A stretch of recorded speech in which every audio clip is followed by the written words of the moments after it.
안녕하세요. 저는 경기도 일산에 살고 있는 50대 여자입니다. 살다 보니 제가 사연을 신청하는 날도 오네요. 너무 오래된 일이라 자세하게 모든 걸 기억할 수는 없지만 그래도 제가 겪었던 일들을 여러분들께 최대한 전달해 드릴 수 있게 30년 전의 기억을 다시 떠올려 보도록 하겠습니다. 그때 당시 전 남편과 연애를 하다가 결혼도 하기 전에 애가 덜컥 생겼어요. 너무 갑작스럽게 찾아와서 많이 놀랐었고 두려웠는데 그런 저를 안심시켜줬던 전 남편은 저를 데리고 무작정 자기 부모님 댁으로 찾아갔어요. 준비가 되어 있지 않은 상태였지만 뱃속의 아이를 책임지기 위해서는 당연한 결정이었고 처음으로 인사를 드리러 갔을 때 임신했다는 사실을 알게 된 시부모님은 경악을 했었습니다. 하지만 눈앞의 현실을 반대할 수 없는 상황에서 남편도 저와의 결혼을 바라왔었기 때문에 시부모님은 결혼을 허락해 주셨어요. 그렇게 저는 젊은 나이에 남편과 함께 결혼 생활을 유지하며 살아왔었습니다. 시모는 결혼을 허락했지만 그동안 생각해오던 며느리가 아니라서 그런지 저를 마음에 들어하지 않았어요. 시모의 행동에서 많은 걸 느낄 수 있었지만 제가 며느리로서 노력하는 모습을 보인다면 시모도 저를 인정하고 한 가족으로 받아주실 줄 알았지만 전혀 그렇지 않았습니다. 시모는 오히려 임신한 저를 멸시했어요. 제가 이런 부분에서 힘들어하고 있자 남편이 중간에서 최대한 좋게 풀어보려 노력했지만 시모의 마음은 열리지 않았습니다. 오히려 제 편을 들어준다는 것 때문에 상황만 악화시켰어요. 임신해서 배는 불러오고 있는데 시모의 행동은 점점 더 거침없었고 결국 견디기 힘들었던 저는 처음으로 불만을 털어놓았습니다. 결혼을 허락하신 건 저를 며느리로 받아주신다는 거 아니었어요? 제가 홀몸도 아닌데 계속 이런 식으로 저를 함부로 대하시면 어머님 댁에 더 이상 오기 힘들어요. 누가 너보고 오라고 그랬어? 나는 내 아들만 있으면 되지. 너는 필요 없다. 내가 생각한 며느리는 어느 정도 체력이 있는 집안에 좋은 직업을 가진 그런 며느리를 원했던 거지. 너처럼 별 볼 일 없는 여자를 내 며느리로 받아들이고 싶지 않았었다. 네가 임신했으니까 봐주고 있는 거지. 임신 안 했으면 당장 머리채 잡아 내쫓았어. 별것도 없는 집안이 감히 내 아들을 넘봐? 너 솔직하게 말해봐라. 내 아들이 너랑 잠깐 만나고 헤어질 것 같으니까 일부러 임신한 거지? 생각하는 거 자체가 싸구려인데 내가 널 좋아하겠니? 여자가 몸이나 함부로 놀리고 결혼도 하기 전에 임신부터 했다는 게 얼마나 부끄러운 일인지 알아? 어머님, 저도 임신했다는 이유로 어쩔 수 없이 억지로 하는 것 같은 결혼을 원했던 건 아니었어요. 정식으로 인사드리고 제대로 된 절차 밟아 어머님께 인사드리고 싶었는데 이 사람이 갑자기 다가오는 바람에 저도 난감했지만 제가 사랑하는 사람이라 어쩔 수 없었다고요. 저만 잘못이 있는 것도 아니잖아요. 네가 무조건 잘못했다. 혼인 전에 임신은 무조건 안 되는 거였어. 너 때문에 내 아들 인생의 앞날이 무너졌는데 내 속이 얼마나 타들어가는지 아니? 네가 인사 오기 전에 내가 그동안 며느리 삼으려고 밑작업 해뒀던 예비 며느리가 있었는데 내 아들과 이어주기도 전에 네가 임신을 해서 내 계획을 전부 다 망쳐버렸다고. 네가 아무리 노력해봤자 나는 너를 며느리로 인정해주지 않을 거니까 견디기 힘들면 내 아들과 이혼해라. 누가 이기나 한번 보자고. 엄마, 제발 그만 좀 해요. 제가 사랑하는 사람이 임신을 했으니까 당연히 책임져야 하는 거 맞는 건데 계속 이런 식으로 나오면 저도 더 이상 올 수가 없어요. 임신한 몸인데 집안일 시키고 잠깐도 쉬지 못하게 하면 제가 눈치가 보여서 도저히 이 집에 있을 수가 없다고요. 엄마는 제가 사랑하는 사람과 결혼했는데 좋게 받아줄 수는 없는 거예요? 결혼한 지 몇 달 되지도 않았는데 얼굴 볼 때마다 이러면 다음부터는 저도 진지하게 생각을 좀 해봐야 하겠어요. 너한테 할 말이 있으니까 잠깐 이리 좀 와봐라. 저런 여자랑 살면 한 번뿐인 인생 그냥 망치는 거야. 지금 제 얼굴에 도끼 있는 거 보면 모르겠니? 시모는 저와 남편의 결혼을 허락해 주었지만 저를 며느리로 인정해 주지는 않았어요. 시모는 결혼을 반대하려 했었는데 옆에 함께 계셨던 시부가 저를 며느리로 받아들여 주자 어쩔 수 없이 시부의 말을 따를 수밖에 없어 결혼을 허락해 준 거였죠.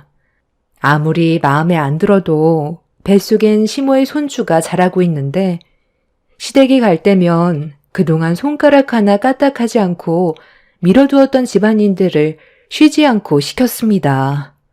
임신한 몸이라 안정을 취해야 되는데 저를 아껴주기는커녕 임신했다고 오히려 증오심만 더 잘하고 있었어요. 남편과 결혼한 지 몇 달밖에 되지 않았는데도 시댁에 가는 게 두려울 정도로 시모의 행동은 저를 너무 힘들게 만들었습니다. 그렇게 저와 한바탕 안 좋은 말들을 주고받다가 중간에 끼어든 남편과 대화 도중 저를 놔두고 시모는 남편을 데리고 방으로 들어가 버렸어요. 한참 동안 방에서 나오지 않고 대화를 하던 남편이 밖으로 나오자마자 저와 눈이 마주쳤는데 제 시선을 피하더라고요. 시모와 단둘이 무슨 대화를 했길래 제 시선을 피하는 건지 알아야 했던 저는 안 좋은 감정을 가진 채 집으로 돌아와서 남편과 대화를 이어나갔어요. 그런데 시모와 방에서 단둘이 했던 대화 내용에 대해 말을 해주지 않고 계속 피하기만 하더군요. 무슨 말이 오고 갔는지 저도 당연히 알아야 될 권리가 있기 때문에 집요하게 물어봤지만 끝내 아무 말도 듣지 못했습니다. 그리고 그날 이후 남편의 태도에 급격한 변화가 생기기 시작했어요. 저를 대하는 행동들이 전과는 많이 달랐고 저를 사랑하고 있다는 감정도 들지 않았었죠.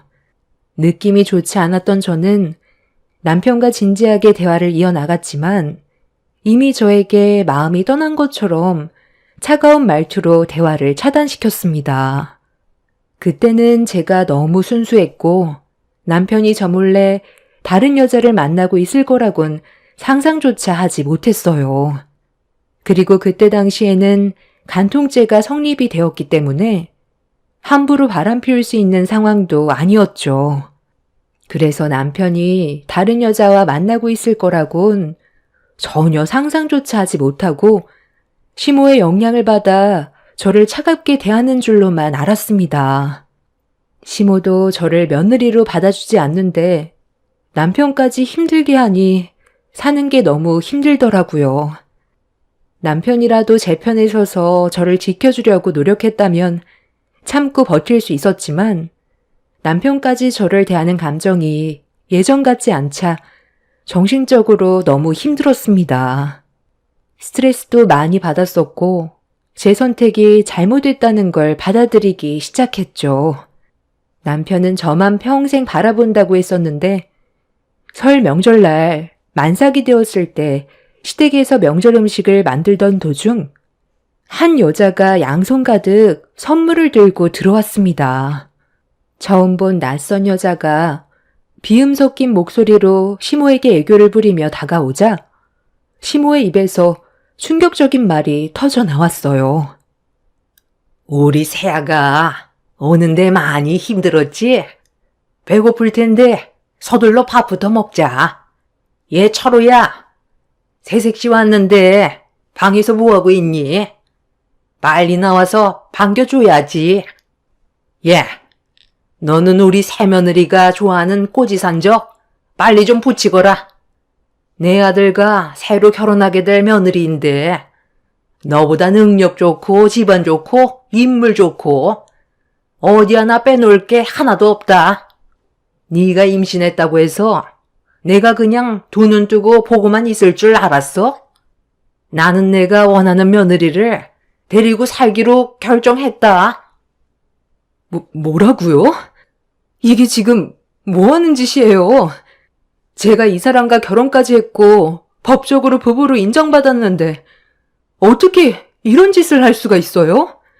저는 지금 곧 출산을 앞두고 있다고요. 이게 어떻게 된 거야?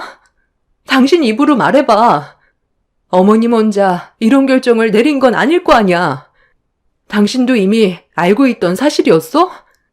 나를 버리고 저 여자랑 결혼하기로 결정을 내린 거냐고. 왜 말을 못해?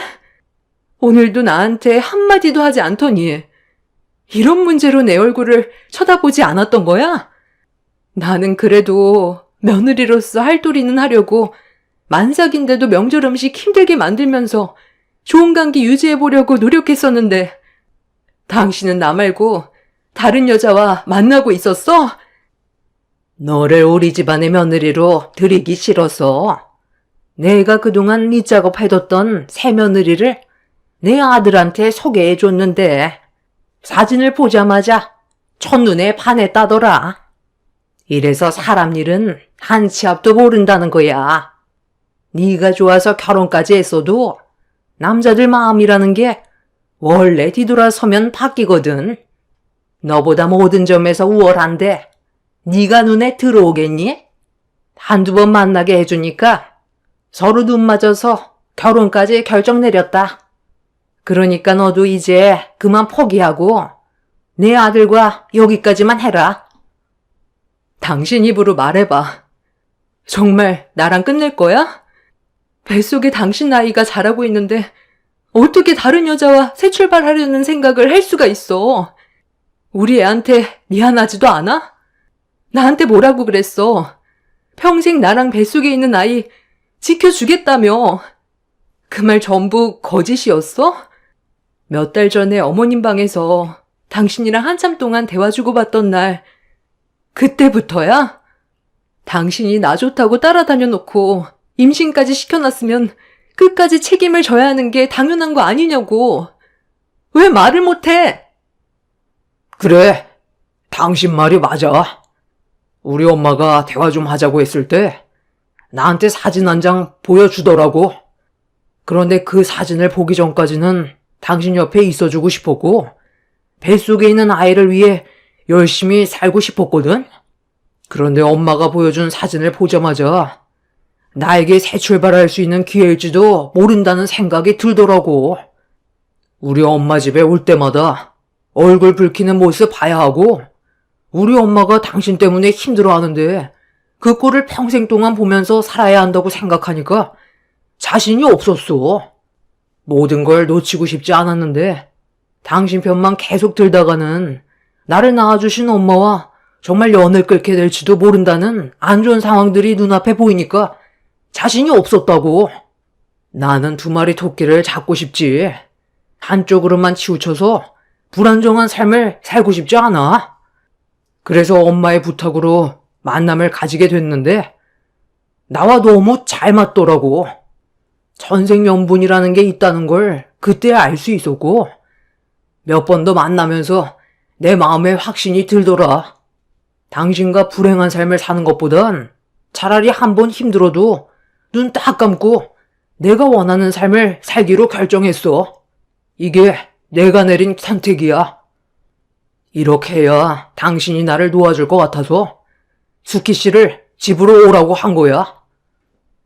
아, 그리고 쓸데없는 문제 일으키려 하지 말고 그냥 조용히 내 아들과 이혼 절차 밟아라.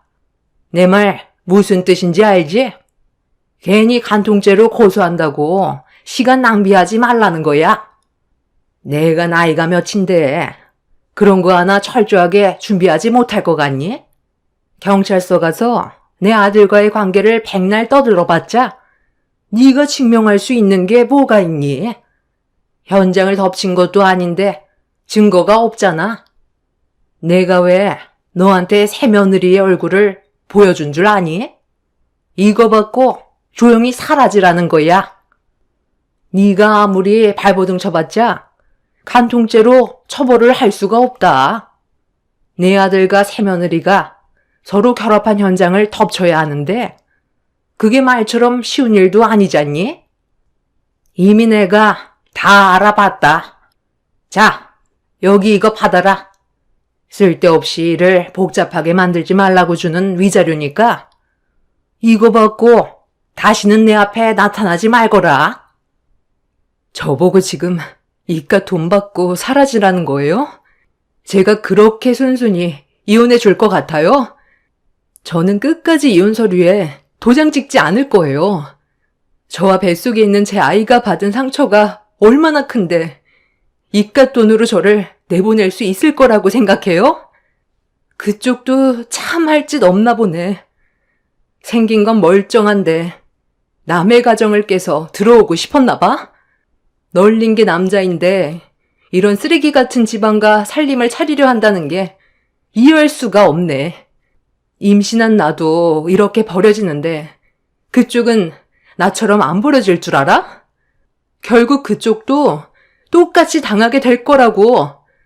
내 눈에 흙이 들어와도 절대 이혼 안 해줄 거고 평생 당신들 괴롭히면서 살 거야.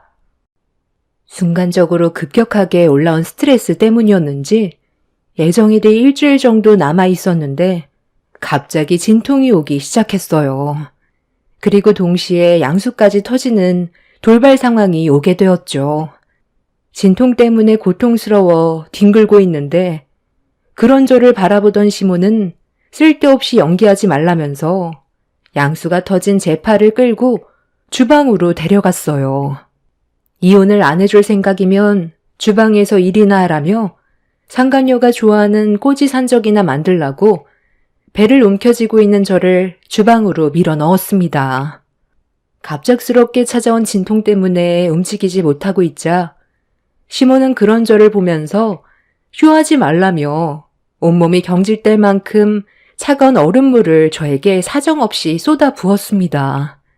너무 놀라 비명을 지르며 괴로워하고 있는데 시모는 뱃속에 있는 제 아이도 저를 닮아 쇼 잘하겠다면서 힘들어하는 저에게 막말을 퍼부었어요. 그리고 그런 저를 바라보고 있던 남편은 보란 듯 옆에 있던 상간녀의 손을 잡아 보였습니다. 뱃속에 자기 핏줄인 아이가 있는데 다른 여자에게 마음이 뺏겨 진통을 겪고 있는 저를 도와주지 않고 있는 남편이 인간 같지 않았어요. 시모는 저에게 계속해서 얼음물을 머리 위로 쏟아 부었고 정신이 혼미해질 정도로 힘들어지자 저도 모르게 살려달라는 말이 입 밖으로 나왔어요. 시모는 제가 애원을 하자 남편한테 준비되어 있는 서류를 가지고 오라고 시켰습니다. 시모는 남편이 건넨 서류를 받아 쓰러져 있는 제 앞에 던졌습니다. 정신이 희미해져 가는 상태에서 눈앞에 보이는 서류를 힘겹게 바라봤는데 그건 남편과 제가 법적으로 더 이상 부부관계를 원치 않는다는 이혼 서류였습니다. 시모는 뱃속에 있는 아이를 살리고 싶으면 이혼 서류에 도장을 찍으라면서 제 앞에 인주를 밀어주었고 저는 일단 뱃속에 있는 아이부터 살리고 보자는 마음으로 피눈물을 흘리면서 이혼 서류에 지장을 찍게 되었습니다. 그렇게 엄청난 정신적 충격과 진통으로 인해 그 자리에서 정신을 잃었고 눈을 떴을 땐 이미 저는 병원에 있었어요. 저희 부모님은 눈물을 흘리고 계셨는데 제가 정신을 차린 모습을 보곤 아이 걱정부터 할까봐 수술로 뱃속에 있는 아이를 꺼냈다면서 무사하다는 말을 하셨습니다. 부모님도 어느 정도 상황을 알고 계신 듯 얼굴 표정이 많이 어두웠어요. 엄마는 제가 정신을 잃었을 때 한바탕 남편 뺨을 올리고 시댁을 뒤집어 놨다면서 다른 거 생각하지 말고 태어난 아이만 생각하라며 오열을 했습니다. 제가 정신을 잃고 있는 동안 시모가 엄마한테 위자료를 건네주었고 이혼 서류에 도장까지 찍었다면서 시댁에 있었던 일들에 대해 설명을 해준 것 같아 보였어요. 저희 부모님도 화가 머리끝까지 끌어올랐지만 저희 집안이 변호사를 선임해서 시댁을 상대로 고소할 만큼의 재정적 여유가 없었기 때문에 눈물을 머금고 현실을 받아들일 수밖에 없었습니다. 남편과 상간녀를 상대로 간통죄로 처벌을 하고 싶어도 증거물 하나 없었기 때문에 저희가 할 수 있는 건 역부족이었어요. 눈앞에 펼쳐진 현실이 너무 괴롭고 힘들었는데 세상 밖으로 나온 아이를 보게 되니 차라리 잘 됐다 싶더군요. 그런 쓰레기 같은 집안에서 아이를 키우며 사는 것보다 차라리 이혼하고 각자 갈 길 가는 게 오히려 아이한테도 좋을 것 같아 저는 그렇게 남편과 이혼을 진행하게 되었습니다. 저와 같은 연배이신 분들은 간통죄에 대해 어느 정도 아실 텐데요. 현장을 직접 잡는 게 쉬운 문제도 아니었을 뿐더러 카메라를 들고 쳐들어가서 모든 장면을 증거물로 남겨놔야 하는데 그게 쉬운 문제는 아니었고 그때 당시 간통죄는 무조건 2년 이하의 징역을 받기 때문에 남편은 저와 이혼하기 전까지 몸을 사렸습니다. 제가 할 수 있는 건 그 인간이 상간녀와 바람 피웠다는 걸 입증해서 위자료를 받아내야 했었는데 그게 말처럼 쉬운 문제는 아니었어요. 이제 막 태어난 아이를 키워야 하는데 남편이 상간녀와 간통죄를 저지르는 현장을 잡기 위해 쫓아다닐 수도 없는 노릇이었습니다. 그 인간들 때문에 제 시간을 버리는 것보다 차라리 아이 키우는데 집중하는 게 좋을 것 같아 저는 몸이 회복이 된 후로 시댁에 찾아가 보란듯이 주방에 있던 시모와 상간녀에게 재래식 화장실에서 본 똥물을 냅다 뿌렸어요. 법적으로 처리할 수 없다면 이렇게라도 대갚아줘야 속이 후련할 것 같았거든요. 그렇게 저는 진작에 시모에게 받았던 위자료 1,000만 원으로 마무리 지었습니다. 시모도 제가 귀찮게 물고 늘어지는 걸 원치 않았는지 더 이상 연락도 없더군요. 저희 집안은 금전적인 여유가 많지 않았기 때문에 1,000만 원도 소중했었고 그렇게 남편한테 받은 배신을 깔끔히 잊고 털어버리고 살았습니다. 언젠가 다시 만나게 되면 제 딸이 성공해서 멋진 인생을 살고 있는 걸 보여주고 싶었어요. 그래서 이악 물고 제 딸을 위해 정말 열심히 땀 흘리며 살았습니다. 저에게 더 이상의 결혼은 없었어요. 과거에 남편과 시모에게 받았던 치가 떨리는 상처 때문에 새로운 시작을 하고 싶지 않았습니다. 제 딸만 바라보며 살고 싶었고 그렇게 앞만 보며 달려오다 보니 어느새 저는 20대에서 50대가 되어버렸지만 그동안 살아온 삶에 대해 후회하지는 않았어요. 딸과 열심히 노력한 결과 좋은 성과를 거둘 수 있었거든요. 앞만 보며 달려온 삶이 정말 힘들었지만 그래도 원하던 바를 이루게 되었다는 거에 뿌듯함을 느낄 수 있었고 성공한 제 딸의 모습을 보면서 여유도 가질 수 있었습니다. 그렇게 딸과 함께 행복한 인생을 살아가고 있었는데 어느 날 눈앞에 예상치 못한 상황이 펼쳐졌어요. 그동안 바쁘게 살아오면서 머릿속에 잊혀졌던 과거의 일들이 다시 떠올랐고 저와 마주친 그 인간들도 많이 놀랐는지 당황스러워하고 있었습니다. 그런데 상황이 예전과는 많이 달라져 있더군요. 당신 맞지? 아니, 이런 데서 당신을 보게 될 줄 몰랐는데. 정말 오래간만이네. 그동안 어떻게 지냈어? 아직도 그때의 얼굴이 그대로 남아있네. 우리가 다시 얼굴 본 게 한 30년 만인가? 그런데 어디가 아파서 온 거야? 겉모습을 봤을 땐 그렇게 안 보이는데 여기에 누가 입원해서 병문안 온 건가? 나는 오늘 어머니 약 받으러 왔거든. 여기 병원에서 지어준 약이 그래도 어느 정도 효과는 있어서 항상 약이 떨어지면 오고 있어. 보다시피 우리 어머니가 많이 안 좋으셔. 어머니, 기억 안 나세요?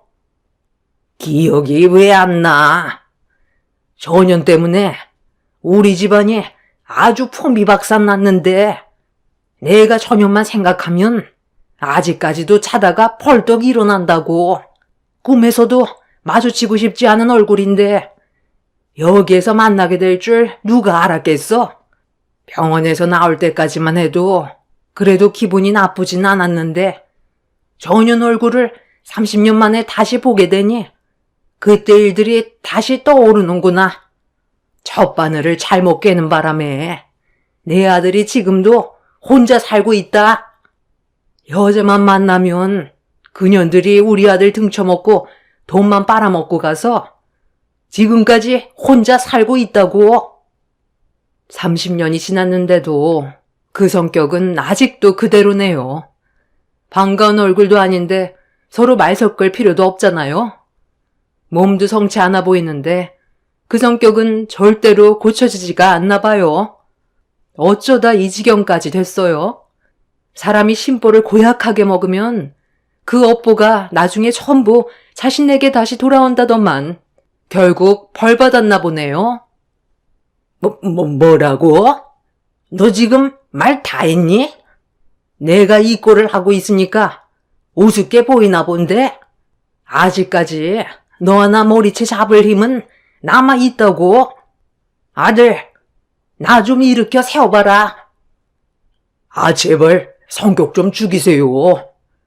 언제까지 저 사람 원망하면서 살 거예요? 벌써 30년이나 흘렀다고요. 저 사람 내친 게 누군데요? 저랑 어머니잖아요. 내가 그때는 정말 미안해. 너무 철이 없었던 것 같아. 당신한테 씻을 수 없는 상처를 안겨준 거에 대해 나도 정말 후회 많았어. 당신 내쳤을 때 옆에 있었던 그 여자는 나랑 결혼할 줄 알았는데 마음이 싹 바뀌어선 더 능력 있는 남자가 접근했다고 나를 버리더라고. 결국 당신이랑 이혼하고 그 여자한테까지 버림받았는데 우리 어머니가 또 다른 여자와 선자리를 만들어줘서 관계를 잘 이어나가다가 결정적일 때 결혼의 문턱까지 가지는 못하더라고. 무슨 이유 때문인지 모르겠는데 만나는 여자한테 물질적으로 퍼줘도 결국 결혼은 할 수 없었어. 그리고 우리 어머니 건강에도 문제가 생겨서 결혼은 아예 꿈도 못 꾸게 되었지. 당신도 보면 우리 어머니가 많이 심각하다는 걸 알 거야. 이게 희귀병이라는데 벌써 20년 가까이 앓고 있거든. 후천성 스포성 표피 박리증이라고. 온몸에 물집이 잡혀서 피부가 벗겨지고 완치가 불가능한 병이래. 처음에는 손이나 발에 조금씩 물집이 잡히던 게 어느 순간부터 온몸 전체로 올라오길래 단순히 넘길 문제가 아닌 것 같아 큰 병원을 찾아갔는데 희귀병 진단을 받게 된 거야. 그리고 지금까지 물집이 터지고 피부가 벗겨졌다가 다시 아물고를 반복하고 있어. 요즘에는 어머니의 건강이 많이 약해지면서 좀처럼 회복이 되지 않고 병이 더 악화되고 있는 중이야. 이런 삶을 살고 있는데 어느 누가 나랑 결혼을 하겠어. 다 내 업보인 거지. 엄마, 오늘은 일찍 왔네요. 저 아직 예약 환자가 몇 분 더 있어서 좀 더 기다려줘야 할 것 같은데 괜찮죠? 요즘 피부질환 문제로 환자분들이 너무 많아서 정신이 하나도 없어요. 한 1시간 정도면 끝날 것 같은데 그때까지 저기 좀 앉아 계세요. 안녕하세요. 아직 안 가셨네요? 엄마랑 아는 분이셔? 내 담당 환자분이시거든. 요즘 할머님이 건강이 많이 안 좋아지셔서 약이 잘 듣지 않는다고 새롭게 처방받고 싶다고 하시길래 다시 내원하신 거거든요. 그 약 드시면 좀 더 괜찮아지실 거예요. 잠깐만. 방금 뭐라고 했어요? 이 사람한테 엄마라고 했어요? 아니 그럼 설마 윤 선생님이 당신 딸이라는 거야? 그럼 윤 선생님이 내 딸이라는 거라고? 무슨 말 하는 건지 모르겠네. 내 딸은 원래부터 아빠라는 존재가 없었어. 30년 전에 뱃속에 있던 내 딸과 나를 버렸잖아. 나는 아직까지도 양수가 터졌던 그날을 잊지 못해. 저 마귀 같은 인간이 나한테 얼음물을 퍼붓고 있을 때 비명 지르며 고통스러워하고 있는데 그런 모습을 보면서 당신은 내 언녀 손을 잡았잖아. 그때 시간을 더 지체했다면 내 딸은 세상 밖으로 나오지도 못하고 떠날 뻔했었다고. 그런데 어디서 지금 내 딸이라는 말을 함부로 입에 담는 거야? 소연아, 환자분들 기다리시겠다. 얼른 들어가봐. 그럼 내가 몇 년간 소녀한테 약을 받아 먹었던 거였어? 어쩐지 어디서 많이 본 것 같은 얼굴이던데 내 아들과 닮아서 그렇게 보였던 거구나. 전시모의 눈빛이 갑자기 변하더니 눈물을 흘리면서 제 딸의 손 좀 잡아보겠다며 그동안 그리웠다고 쇼를 하고 있었습니다. 좀 전까지만 해도 제 딸이 어떻게 살고 있는지 물어본 적도 없으면서 제 딸이 단 명찰과 의사 가운을 보자마자 태도가 180도 바뀌어 버렸어요. 그런데 제 딸은 그런 전시모와 전 남편의 태도를 상당히 불쾌하게 생각하고 있었습니다. 제가 그동안 어떻게 살아왔는지 제 딸이 전부 들어왔기 때문에 좋은 감정은 없었고 그날 이후 전시모의 진료를 거부하기로 결정을 내렸습니다. 전 남편과 전시모는 제 딸이 지어주는 약을 받아야 한다고 했지만 다른 병원 가보라면서 더 이상의 진료를 받지 않겠다며 확고한 태도를 보였습니다. 제 딸의 단호한 모습에 전 남편과 전시모는 거품을 물며 아비규환되었고 살려달라며 울부짖었지만 제 딸은 조금의 감정도 흔들림 없이 등을 보였습니다. 전시모와 남편은 그제야 자신들이 저지른 과거에 대해 저에게 용서를 구했지만 이미 30년 이상이나 지나버린 과거의 아픈 기억을 용서받기에는 시간이 너무 많이 지나왔었고 그동안 힘들게 살아왔던 저와 제 딸이 용서의 한마디로 해결될 수 있는 문제가 아니었습니다. 30년 만에 그 인간들을 다시 만나게 될 줄 꿈에도 몰랐지만 상황이 180도 바뀌게 되자 무릎까지 꿇고 살려달라고 비는 게 참 한심했습니다. 과거에 그런 행동을 하지 않고 좋은 관계를 만들어 나갔다면 지금 같은 상황은 오지 않았을 텐데 본인들의 미련한 행동으로 인해 과거를 후회하는 모습이 참 덧없어 보였어요. 제 딸은 그날 이후 전시모의 진료를 거부했고 전 남편은 제 딸의 병원에 하루가 멀다 하고 찾아와 용서를 구하고 있습니다. 하지만 그 모습조차 저는 거짓으로 보였어요. 제 딸을 벗겨먹으려는 것 같은 느낌이 강하게 들었거든요.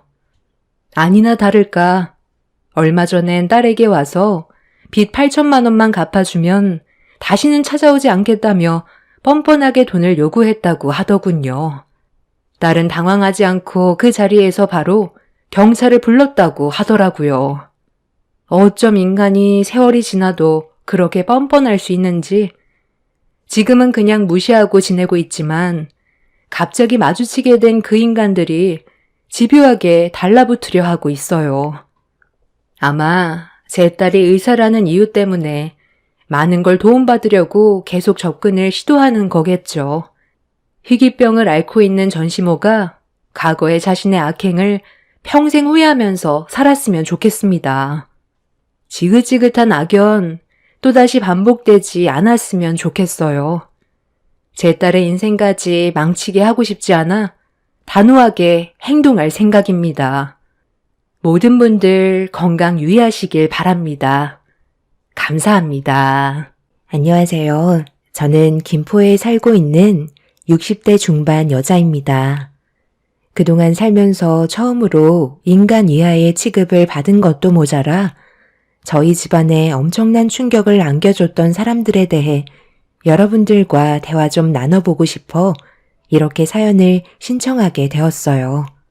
사람마다 사는 인생이 다르기 때문에 빈부격차도 당연히 어느 정도 차이가 나겠지만 그렇다고 자신이 가진 재력으로 한 집안을 무시하고 인간 이하의 취급을 하는 건 잘못됐다고 생각합니다. 신기하게도 사돈 집안의 가족들은 하나같이 문제점들이 많아 보였는데 예비 사위는 전혀 다른 모습을 보여주고 있었죠. 솔직히 예비 사위만 봤을 때 결혼은 무조건 허락을 해줬었어요. 너무 예의 바르고 어른을 공경할 줄 알며 가끔 만날 때마다 눈에 거슬리는 행동을 단 한 번도 보여준 적이 없었습니다. 그만큼 사이로선 1등 신랑감이었지만 상견례에서 처음 마주보게 된 사돈 집안이 저희 가족을 불쾌한 시선으로 바라보고 있었어요. 온몸은 명품으로 도배가 되어 있었고 풍기는 이미지는 저희 집안과 비교도 안 될 정도로 부티가 흐르는데 저도 모르게 기가 죽을 정도로 바라보는 시선에서 많은 부담을 느끼고 있었죠. 서로 인사를 주고받는 것도 아닌 저희가 인사를 드렸는데도 고개를 세우고 받아주지 않았습니다. 뭔가 잘못되어 가고 있다는 걸 직감한 저는 표정이 점점 굳어지기 시작했죠. 이런 와중에 딸과 예비 사이는 아무것도 모르는 듯 서로 좋다고 해맑게 웃고 있었습니다. 남편도 저와 같은 느낌을 받고 있었는지 침묵을 지키며 물만 들이키고 있었어요. 예비 사이는 어색함을 풀기 위해 가벼운 목소리로 분위기를 이끌어갔지만 사돈댁들은 아무 말 없이 묵묵히 저희를 바라보기만 할 뿐 상견례에는 크게 관심이 없어 보였습니다. 제 아들과 결혼하는 게 쉽지 않을 거라는 거 어느 정도 짐작은 하셨을 텐데요. 여기까지 나오신 거 보면 상당한 용기가 필요하셨을 텐데 이왕 이렇게 얼굴 마주보게 된 거 돌려서 말하지 않겠습니다. 괜히 초장부터 결혼에 대해 반대하면 제 아들이 회사에 지장을 줄까봐 말하지 않고 묵묵히 상황을 지켜보고 있었거든요. 그런데 상견례까지 한다고 했을 때 부모 생각은 전혀 하지 않는다는 걸 알 수 있었죠. 결혼하겠다고 여자를 데려왔는데 처음 얼굴을 보자마자 어찌나 놀랐던지 저희 집안과는 전혀 어울리지 않고 딱 봐도 빈곤층에서 사는 여자 같길래 너무 놀라서 한마디 하려 했었죠. 그런데 누구보다 제가 아들의 성격을 워낙 잘 아니까 어떻게 하는지 유심히 지켜보고 있었습니다. 벌레 한 마리 들어왔다고 해서 집안 전체가 무너지지 않잖아요. 알 까기 전에 잡으면 되니 일단 건들지 않고 있었죠. 주위에 정말 잘 나가고 조건 좋은 여자들이 수두룩한데 왜 하필 데리고 다니기에도 쪽팔릴 정도로 마음에 들지 않는 여자를 데려온 건지 궁금했었습니다. 언제나 현명한 아들이었기 때문에 이번에도 저에게 실망시키지 않을 거라 생각했었어요. 하지만 제가 생각했던 거와 다르게 전혀 이득될 것도 없고 재활용도 안 되는 그런 쓸모없는 여자를 데려왔다는 걸 대화를 통해서 알 수 있었죠. 제 아들은 그쪽 따님을 아무런 조건 없이 그냥 좋은 감정 하나로 만나는 것 같은데 아시다시피 결혼이라는 건 사랑만 있어서도 안 되는 거잖아요. 어느 정도 비즈니스도 필요한 법입니다. 그렇기 때문에 그동안 침묵만 지키고 있다가 이번 기회가 제일 적합할 것 같아 상견례 자리까지 나오게 되었네요. 제 성격이 한 번 아닌 건 끝까지 용납하지 않거든요. 결혼을 상상하신 건 아니시죠?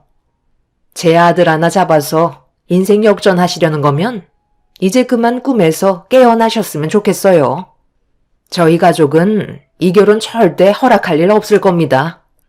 제가 이 말이 목구멍까지 올라왔는데도 참은 이유는 그쪽도 부모인 입장에서 이런 말을 들으셨을 때 적극적으로 반대를 하실 테니 저희가 굳이 애써 노력하지 않아도 알아서 해결해 주시리라 믿고 반대 의견을 드린 거니 대충 알아들으셨을 것 같네요.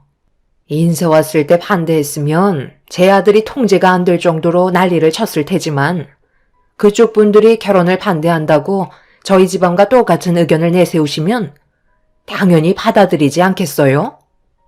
엄마, 지금 뭐 하시는 거예요? 여태까지 아무 말도 하지 않으시고 결혼 허락해 주신다고 하셨잖아요.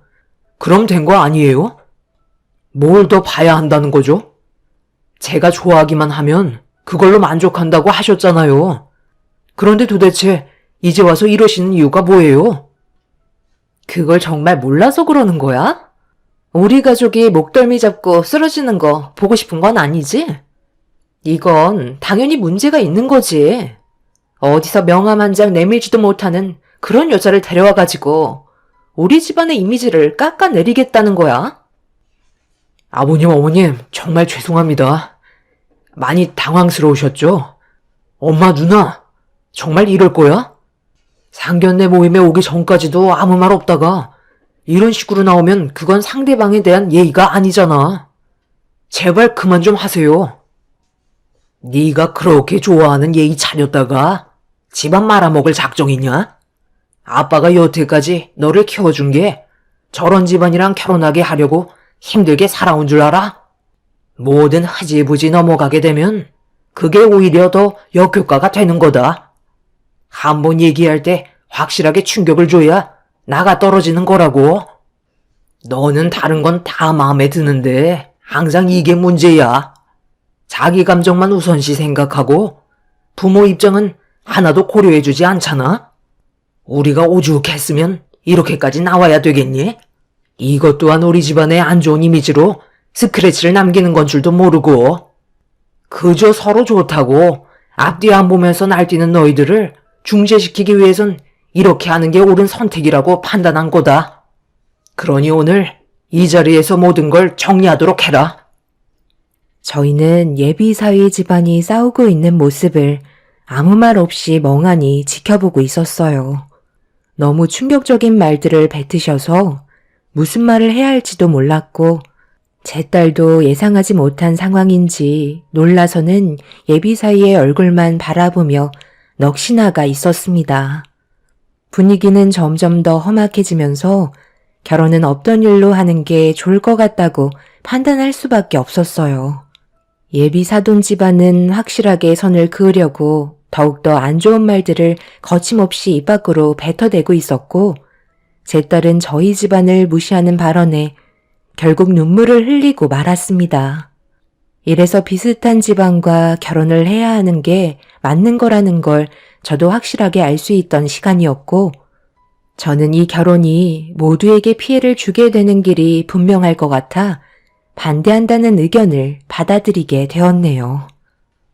이제 그만하시죠. 무슨 말인지 충분히 이해하고 있습니다. 그런데 저희도 할 말은 해야 할 것 같네요. 아무리 그쪽 집안이 한 기업의 총수이고 상당한 재력을 가지고 있다는 거 모르는 거 아니지만 사람과 사람을 대하는 서로에 대한 예의는 기본적으로 갖춰야 하는 거 아닌가요? 방금 저희 앞에서 하신 말들 전부 다 사과하시죠. 결혼을 반대한다는 거 이해할 수 있고 충분히 받아들일 수 있습니다. 그렇지만 상대방에 대한 인격까지 깎아내릴 필요는 없지 않나요? 저희가 그쪽 집안의 직원들도 아닌데 초면인 저와 제 남편을 하대하는 건 이 자리에서 당장 사과하시는 게 맞는다고 봅니다.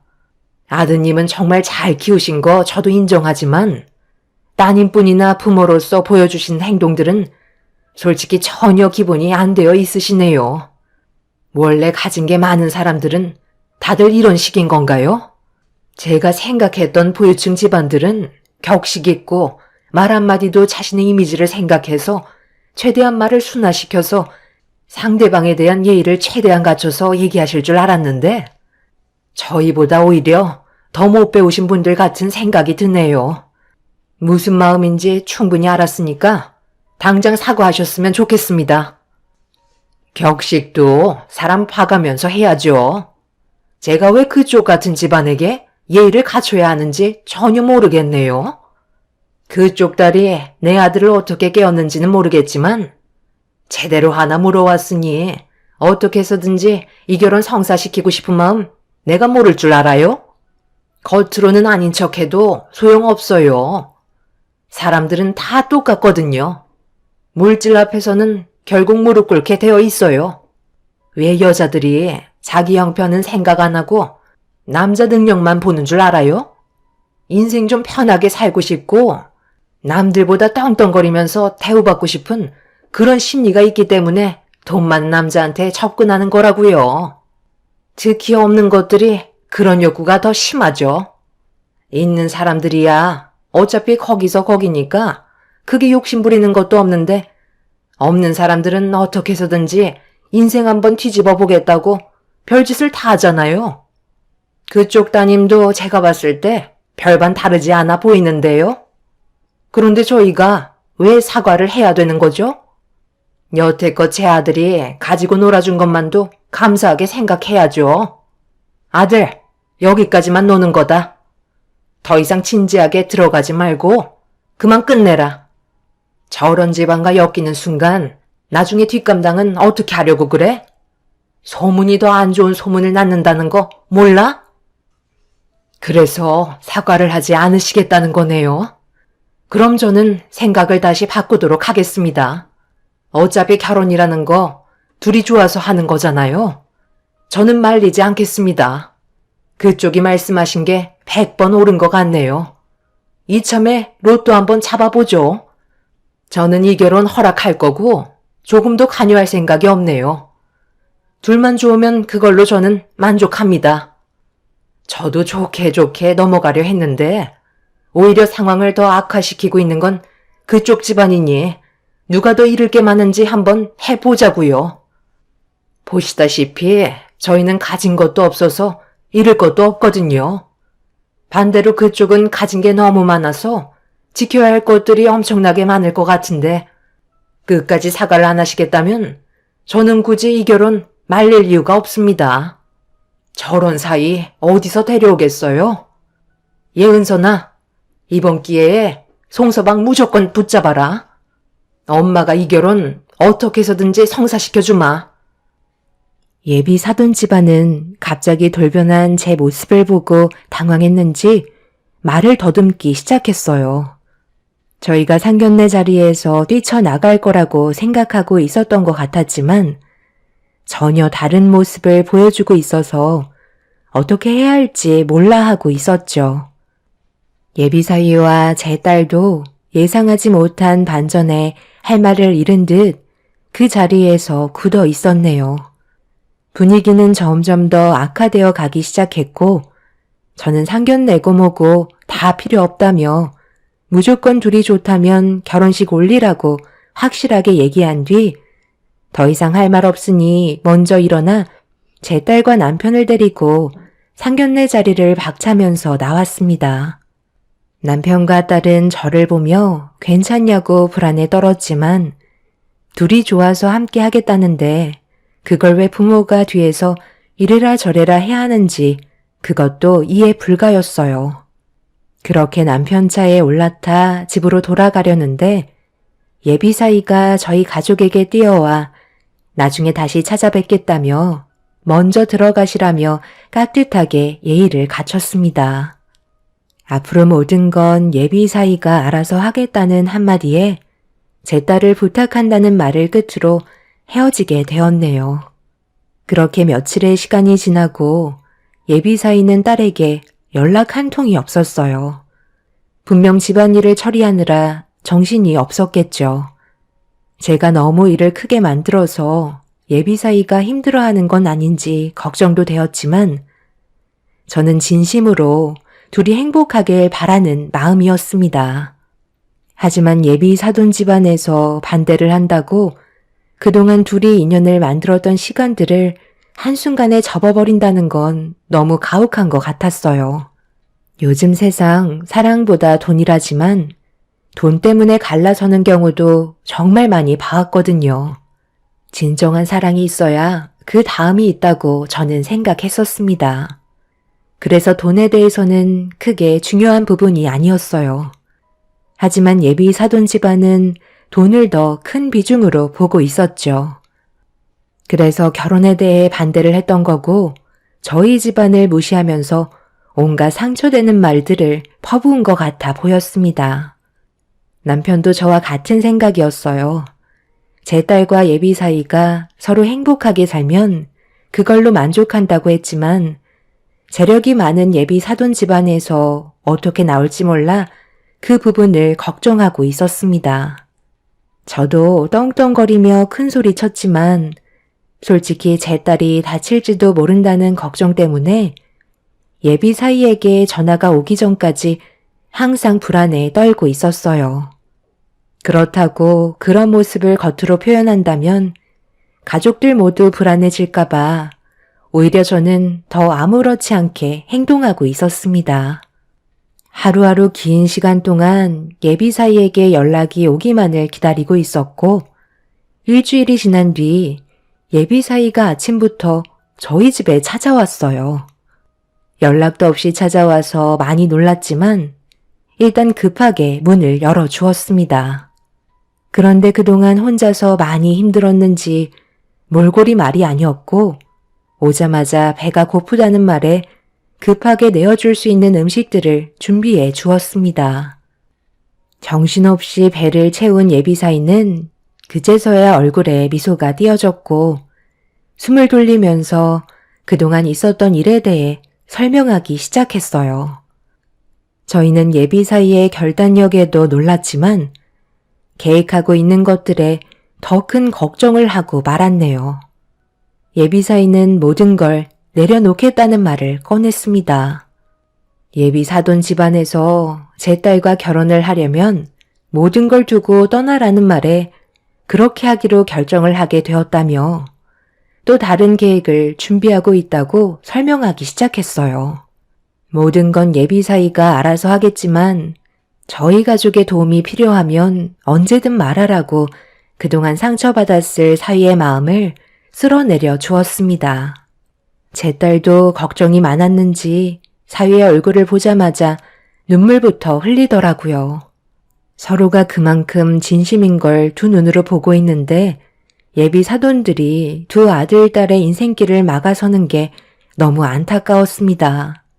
그날 이후 예비 사이는 매일같이 저희 집을 찾아왔고 거의 한 가족처럼 지내고 있었어요. 그런데 어느 날 예비 사부인이 저에게 연락을 취해왔고 얼굴 보고 대화하자는 말에 조금도 망설임 없이 약속한 장소로 나가게 되었는데 검은 차량 한 대가 제 앞에 멈춰 섰어요. 그리고 창문을 내리자 심술이 가득한 얼굴이 저를 바라보고 있었네요. 어디 좀 가야 할 것 같다며 차에 타라고 하길래 옆자리에 앉아 알 수 없는 곳으로 출발을 하게 되었어요. 가는 동안 서로는 한마디 말도 없이 묵묵히 앞만 보고 있었고 운전을 해주시던 기사분이 도착했다는 말에 예비 사부인은 내리면 될 것 같다고 먼저 차 문을 열고 밖으로 나갔네요. 꽤 많은 사람들이 북적이면서 사부인은 다른 사람들과 인사를 주고받고 있었습니다. 그 뒤를 묵묵히 뒤따르고 있는데 저와 눈이 마주친 사람들은 위아래로 훑어보면서 경계를 하고 있었어요. 그리고 잠시 뒤 눈앞에 펼쳐진 광경에 당황스러워하고 있는데 사부인이 입을 열었네요. 제가 오늘 소화해야 될 일정인데 전부 다 저와 친분이 있는 지인들이거든요. 앞으로 사돈이 될 터인데 미리 인사시켜드리는 게 좋지 않겠어요? 그래서 모두가 모일 수 있는 봉사 모임에 같이 온 거예요. 서로 얼굴 익혀서 나쁠 거 없잖아요? 어머, 안녕하세요. 양 여사님에게 말씀 많이 들었어요. 따님을 그렇게 잘 키우셨다면서요? 저희들도 딸 키우는 입장에서 양 여사님 아드님이랑 한번 엮어보려고 정말 많은 노력을 기울였었는데 사람 마음 사로잡는 게 쉽지 않잖아요. 그런데 그쪽 따님이 낚아채셨다는 말에 그 노하우 좀 듣고 싶어서 저희도 오늘 봉사 모임에 참석하게 된 거예요. 제가 양 여사님한테 들었는데 예비 며느리 될 사람이 남자 홀리는 능력이 그렇게 좋다면서요? 그것뿐인 줄 알아. 눈웃음 살랑살랑 치면서 내 아들 앞에서 꼬리를 흔드는데 얼마나 요물이던지. 나중에 시간 되면 내가 차례 한번 만들 테니까 와서 좀 배우고 가. 그래야 아직도 시집 못 간 자제들도 한 자리씩 꿰찰 거 아니야? 사돈, 뭐하고 서 있어요? 얼른 고무장갑 끼고 김치소 만들어야죠. 저희는 원래 이렇게 모여요. 봉사활동하면서 수다 떨고 기업 이미지 살리고 사는 게 원래 이런 거 아니겠어요? 세상살이의 이미지가 반은 먹고 들어가더라고요. 이런 거 하나하나 배워놔야 나중에 내 아들 길을 펼 수 있는 거라고요. 조만간 이 자리에 예비 며느리도 부를까 하는데 괜찮죠? 지금 뭐 하시는 거죠? 저한테 무슨 대답을 듣길 원하는 거예요? 이런 식으로 저에게 경고를 하시는 건가요? 말이 너무 거치시다. 남들이 보면 싸우는 줄 알겠어요. 오래간만에 만났는데 일단 진정 좀 하시고 제 얘기 들어보시죠. 내 아들이 상견례 이후 저희를 설득시키려고 얼마나 많은 노력을 했는지 말 안 해도 아실 거예요. 그런데 왜 내 아들만 희생을 해야 되는지 모르겠더라고요. 그래서 저는 일단 그쪽과 대화를 좀 나누면서 예비 며느리를 앞으로 어떻게 해야 할지 고민을 좀 해보려고요. 그럼 오늘이 상당히 중요한 날이 되겠죠? 내 아들과 결혼을 한다 칩시다. 어차피 우리 집안이 반대를 해봤자 이미 내 아들은 그런 거 조금도 신경 안 쓰고 결혼할 생각을 가지고 있더라고요. 그렇게 되면 기본적인 건 해야 하지 않겠어요? 아들과 인연을 끊는 건 저희가 잃을 게 너무 많아서 차라리 받아주는 쪽이 그래도 손실을 줄일 수 있을 것 같은데 그래서 다른 쪽으로 메꿔보려고 생각을 해보니 며느리가 들어오면서 해오는 혼수가 있잖아요. 집이야 어차피 우리가 가지고 있는 걸로 쓰면 되니까 크게 걱정할 필요는 없지만 그 안에 들어갈 혼수품들은 전부 다 새 걸로 바꿔야 하지 않겠어요? 가지고 있는 재산이 얼마인지는 모르겠지만 기본적으로 딸이 결혼한다는데 어느 정도 자금은 모아두셨을 거 아니에요. 그거 싹 다 주시면 될 것 같아요. 집안 차이가 너무 나는데 저희가 부르는 금액의 기준은 당연히 맞춰주지 못할 것 같으니까 가지고 있는 재산 전부 털어서 혼수 맞춰주시면 될 것 같은데 괜찮으시죠? 내 아들이 로또인데 그 정도는 해줄 수 있잖아요. 도대체 얼마를 원하시는지 모르겠지만 지금 너무 막 나가시는 거 아닌가요? 저를 겁주려고 여기로 부르신 거예요?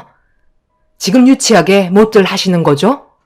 저를 에워싸고 다들 노려보고 계시잖아요. 이런 식으로 대화를 이어나가는 건 잘못됐다고 생각되는데요. 그리고 저희 집안이 가지고 있는 재산 전부로 혼수를 해달라는 것도 너무 억지스럽고요. 저는 그래도 만나자고 했을 때 좋은 쪽으로 생각해서 나온 건데 이런 식으로 사람을 막대하실 줄은 정말 몰랐네요. 오늘 이 시간 이후로 2번 다시 엮일 일은 없을 것 같아 저는 이만 돌아가 보도록 하겠습니다. 아드님이 왜 따로 나와 살고 있는지 확실하게 알 수 있겠네요. 그래서 지금 내 말을 무시하겠다는 거예요? 가지고 있는 게 많지 않으면 집 전세금이라도 빼서 주면 되는 거잖아. 내가 대충 미리 알아봤는데 한 3억 정도 되더구먼. 뒷조사도 안 해보고 무작정 혼수 얘기 한 줄 알아요? 전세 3억 거기에다가 따로 모아놓은 재산이 있을 테고 그거 합쳐서 달라는 건데 우리 집안이 무리한 요구를 하는 건 아닌데 그것도 주기 싫다? 이 여편네가 아주 날로 먹으려 드네. 오늘 여기에서 나갈 수 있을 것 같아? 내가 원하는 대답 들을 때까지 아무 데도 못 가. 사부인은 화가 머리끝까지 올라왔는지 그동안 받았던 스트레스를 저에게 거침없이 풀기 시작했어요. 저를 에워싸고 있던 사람들과 사부인은 제 머리채와 멱살을 잡고 난리를 치기 시작하더니 발밑에 있던 김치소에 패대기를 치더니 얼굴을 파묻어 버렸습니다. 저도 더 이상은 참을 수가 없어 이판사판이었고 한참 동안 난리를 치고 있는데 멀리에서 낯이 익은 목소리가 들려왔어요. 예비사위와 제 딸이 뛰어오고 있었습니다. 제가 있는 곳을 어떻게 알고 왔는지 급하게 상황을 마무리 지어줬네요. 예비사부인은 바닥에 널브러져 있는 김치소를 주워들어 제 딸에게 사정없이 던지기 시작하면서 자기 아들 돌려달라고 난리를 치다가 덜썩 주저앉아 눈물을 쏟아내었습니다. 그리고 저희를 바라보면서 형편없는 것들과 놀아난다고 자기 아들을 원망하고 있었네요. 사위는 더 이상 힘들다며 파혼을 외쳤고 그 말을 들은 사부인은 눈물을 그치면서 아들의 손을 잡은 채 몇 번이나 다시 되물었네요. 사위는 파혼을 결정했다면서 고개를 떨구자 사부인은 시간이 지나면 괜찮아질 거라고 급하게 기사를 불러 차에 태운 뒤 사라졌습니다. 저는 너무 놀라 딸에게 어떻게 된 거냐고 물어보자 나중에 다시 얘기하자며 서둘러 그곳을 빠져나왔습니다. 그렇게 집에 도착해 김치소에 온몸이 범벅이 된 저는 샤워를 끝내고 딸에게 어떻게 된 거냐고 다시 물어봤어요. 딸은 시간이 없다면서 나중에 다시 얘기하자고 저를 데리고 어디론가 향하기 시작했습니다. 그렇게 한참을 달려 도착한 곳은 국제공항이었고 남편이 어떻게 된 영문인지 모르는 듯 저에게 달려왔어요. 저희는 딸이 시키는 대로 일단 움직이고 있었는데 갑자기 비행기를 탈 거라는 충격적인 말을 꺼내었습니다. 예비 사이와 파혼을 해서 그 충격에 벗어나기 위한 발버둥인 것 같아 정신적으로 많이 힘드냐고 물어봤는데 예비 사이가 준비해 준 거라며 잠시 바람 좀 쐬고 오면 될 것 같다는 설명을 해주었네요. 아무것도 준비가 되어 있지 않은 상황이라 얼떨떨해하고 있었는데 이미 꽤 오래전부터 계획을 세워놓은 상태였어요. 결국 딸과 함께 저희는 사이가 시키는 대로 비행기에 올라타게 되었는데 제가 알던 비행기가 아니었습니다. 제주도 갈 때 몇 번 탔던 비행기와 다른 1등석 비행기였고 두바이라는 곳에 여행 계획이 준비되어 있었어요. 딸이 몇 달 전에 해외여행을 떠날지도 모른다고 여권을 만들어야 할 것 같다고 했었는데 까맣게 잊고 있었거든요.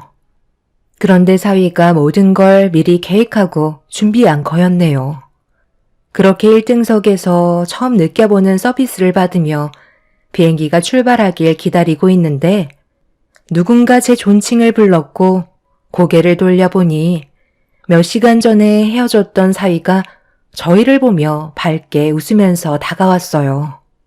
어떻게 된 거냐고 물어보려 하는데 예비 사돈댁들도 같은 비행기를 타고 있었네요. 뭐야? 왜 이 사람들이 1등석 비행기에 타고 있어? 아들, 너 나한테 뭐 하는 짓이니? 분명 파혼했다고 말했잖아. 네, 파혼했죠. 그런데 그건 한국에서 파혼한 거지. 저희 결혼식은 두바이에서 열릴 거거든요. 저희 가족들끼리만 출발하게 될 것 같습니다. 제가 모든 걸 다 내려놓고 떠날 거라고 했잖아요. 그동안 몰랐던 부모님의 모습을 보니 더는 함께하고 싶지 않아요. 제가 사랑하는 사람이면 아버지 어머니도 무조건 좋아해 주실 줄 알았는데 그건 제 착각이었어요. 그래서 저는 더 이상 함께 살지 않기로 했습니다. 곧 비행기 출발할 것 같은데 저희 결혼식 축하해주러 같이 가실 거예요? 너 정말 제정신 있냐? 이렇게까지 해서 인연을 끊겠다는 거야? 부모 의견도 어느 정도 들어줘야 할 거 아니야? 그래서 지금 선택권을 드리는 거잖아요. 출발하시겠어요? 아니면 돌아가시겠어요? 두바이로 떠나면 결혼 허락해 주시는 거고 되돌아 나가신다면 그날 이후 저와의 인연은 끊는 겁니다. 곧 비행기 이륙할 것 같은데 서둘러 결정하시죠. 사돈분들은 피가 거꾸로 쏟았는지 그 자리에 털썩 주저앉았고 말도 안 된다며 비행기 안에서 난리를 치기 시작했어요. 몇 시간 전까지만 해도 사부인과 한바탕 했었기 때문에 안 좋은 감정 때문인지 사부인은 두 번 다시 자기 아들의 얼굴을 볼 생각이 없다면서 뒤돌아 비행기를 빠져나갔습니다. 그 뒤를 사돈 어른과 사돈 처녀도 따라 나갔고 그렇게 저희들만 비행기를 타고 이륙을 하게 되었네요. 남편은 사위에게 정말 괜찮겠냐며 걱정스러운 얼굴로 바라보고 있었는데 이미 마음을 굳힌 듯 더 이상 신경 쓰려 하지 않았어요. 그렇게 저희는 사위의 도움으로 두바이라는 곳에서 여행과 함께 딸과 사위의 결혼식까지 보게 되었습니다. 사위는 국내에서 비밀리에 결혼식 올리는 것 자체가 불가능하다며 한 번뿐인 결혼식 망치고 싶지 않다고 저희 가족에게만 인정받으면 된다는 말을 꺼내었네요. 그런데 두바이에서 결혼식과 여행을 끝마치고 국내로 돌아왔는데 경찰들이 사위를 기다리고 있었어요. 갑작스런 상황에 당황스러워 무슨 일이냐고 물어보자 사돈어른의 회사에 문제가 생긴 듯 조사를 받아봐야 한다는 말을 듣게 되었습니다. 그리고 저희가 알게 된 소식은 사돈댁이 임원들의 성과급 일부를 되돌려 받는 수법으로 비자금을 조성했고 그렇게 횡령한 자금으로 다른 곳에 투자를 하면서 회사의 자금을 함부로 사용한 거에 대해 문제가 커지게 되었습니다. 그런데 이런 사실에 대해 고발을 한 게 사위였어요. 몰랐던 사실을 알게 되면서 회사 사람들이 많은 피해를 보고 있다는 걸 지켜볼 수 없었던 사위가 내린 결정이었네요. 결국 그날 이후 사돈어른은 총수직에서 사퇴를 하게 되었고 법적인 처벌을 받게 되었네요. 그리고 사위는 현재 다른 사업을 추진하면서 제 딸과 함께 결혼 생활을 유지해 오고 있습니다. 사위의 결정들이 모두 옳다고 생각되진 않아요. 하지만 둘이 사랑해서 남은 인생을 함께 하겠다는 거에 응원을 해주기는커녕 오히려 자식의 마음에 아픔을 주는 게 더 안 좋은 행동이라 생각합니다. 저는 앞으로 제 딸과 사위가 잘 사는 모습을 보여주었으면 좋겠어요. 언젠가 사돈 집안도 인정해줄 날이 오겠죠. 여러분들은 사랑과 돈, 이 둘 중에 무엇을 선택하시겠나요? 사위는 돈보다 사랑을 선택했고 지금도 행복하게 잘 살고 있습니다. 저는 언제나 뒤에서 응원해줄 생각입니다. 제 사연을 들어주신 분들, 오늘도 뜻깊은 하루가 되시길 바랍니다. 감사합니다.